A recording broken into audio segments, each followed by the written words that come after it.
From Tatooine to Mustafa, the best of the Outer Rim, it's the one and only Star Bazaar, yeah.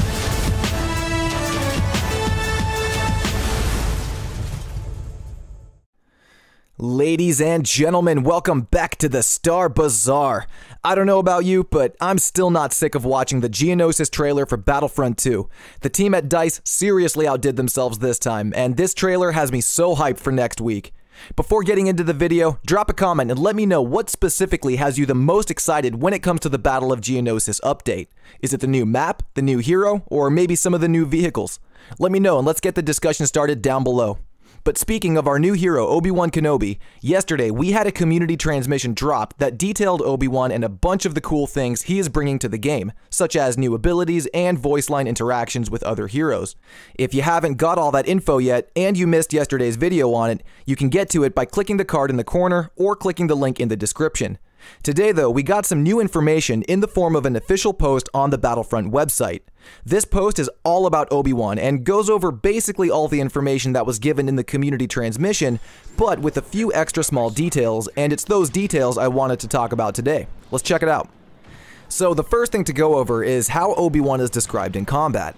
As I'm sure we all expected, he is a defensive master, with his blocking skills described as superior to any other Jedi in the game. He will have a stamina pool larger than any other hero, it seems, and he will be able to block and deflect for even longer than Darth Vader most likely. One thing that really stuck out to me in this post though is something that I've been noticing about other heroes and villains in the game lately. It says here, Obi-Wan's blocking skills are superior to any other Jedi in the game. His stamina and near-perfect defense are joined by powerful chained melee attacks. Chained melee attacks. Now, where have we seen that before?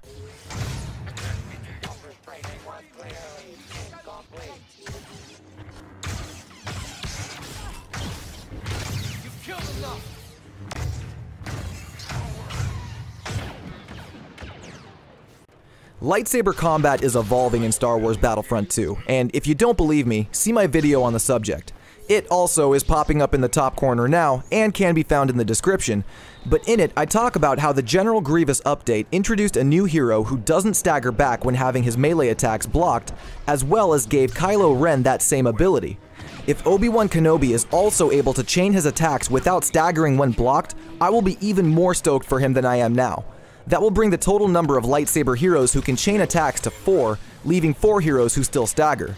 I once said I'd like to see all heroes eventually no longer stagger with a complete saber combat revamp, and I still do. But so far, this is a great step in spicing up saber combat and hopefully getting it to a very cinematic looking and satisfying style of gameplay. Not to get hopes up too high, but community manager Ben Walk may have had something to say on the issue. After the Geonosis trailer launched, a Reddit user by the name of SadJoker95 expressed how much they loved it, like I'm sure all of us did, and tacked on a hope that saber combat would look like it did in the trailer, when Rey and Kylo were clashing. Another user named Darkstalker agreed, saying that and a minimization of stuns would, quote, make the game pretty good.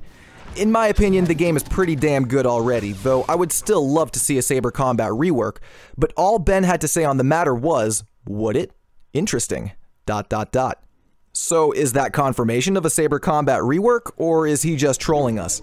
Let me know your thoughts below, but with all the recent changes to heroes like Kylo, and with the inclusion of Obi-Wan's and Grievous's ability to chain attacks, it looks like we just might be headed in that direction. Moving on though, the next new piece of information has to do with Obi-Wan Kenobi's defensive rush ability. When using this ability, Obi-Wan Kenobi will deflect all blaster fire in front of him as he charges forward, hitting targets with the deflected shots with perfect accuracy. He will also slash at enemies that get in his way, but what's really interesting about this ability is that just like General Grievous's Claw Rush, Obi-Wan has something of a final attack when coming out of defensive rush. Just like Grievous when he stands back up, this final strike can be triggered whenever by pressing the ability button a second time before the rush is over, but I also assume it will activate automatically when the ability timer runs out. This is pretty cool and makes it sound like defensive rush will be a little more offensive than the name suggests. After all, Obi-Wan does have a star card that boosts the damage of his saber swings while the ability is active, so I'm wondering if that might be a good combo to have that card equipped while using that final strike of his rush. I look forward to trying it out. His mind trick has now also, again, been confirmed to be able to stop targets from dodging, which is such an awesome ability for a lightsaber hero, as enemies spamming the dodge roll can make playing as a saber a real challenge. It's not impossible, nor too difficult to get around the roll already if you know how to time it and if you've been counting how many times your target has rolled, but this ability will just make life so much easier for Obi-Wan and even other sabers who are fighting next to him. If you're playing as Luke or Rey, it may be a good idea to find Obi-Wan and stick with him for mutual backup. And lastly, I just wanted to touch on cost, because I've been seeing a lot of new players coming into the game asking about how much Obi-Wan will cost to unlock, and if he will cost real money, and all the natural questions those who left the game after the rough launch would have. Just to clear it up, Obi-Wan Kenobi can only be unlocked using credits, which is the in-game currency you earn by playing the game. He will not be unlockable with crystals, which means you cannot use real-life currency to unlock him, so there will not be any unfair advantages to anyone. He will only cost 35,000 credits to unlock, which honestly is hardly anything at all, and I think is a very fair price. The additional robed appearance he is arriving with will cost more than he does, sitting at 40,000 credits or 1,000 crystals to unlock. Yes, you can use real-life currency to unlock his cosmetics, and this is true for everything else in the game. I've been seeing a few questions relating to pay to win, and though I made a video about it a few months ago, I'll say it again here. Battlefront 2 is not pay to win.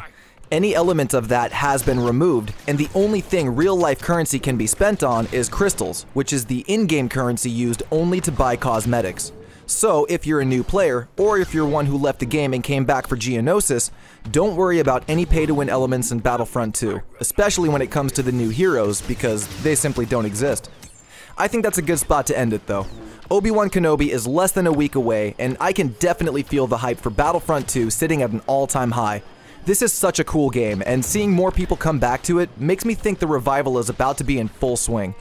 I appreciate you all stopping by the bazaar. If you're a new viewer, I hope you consider becoming a subscriber and joining our growing community. And if you liked the video, don't forget to hit that thumbs up button to let me know.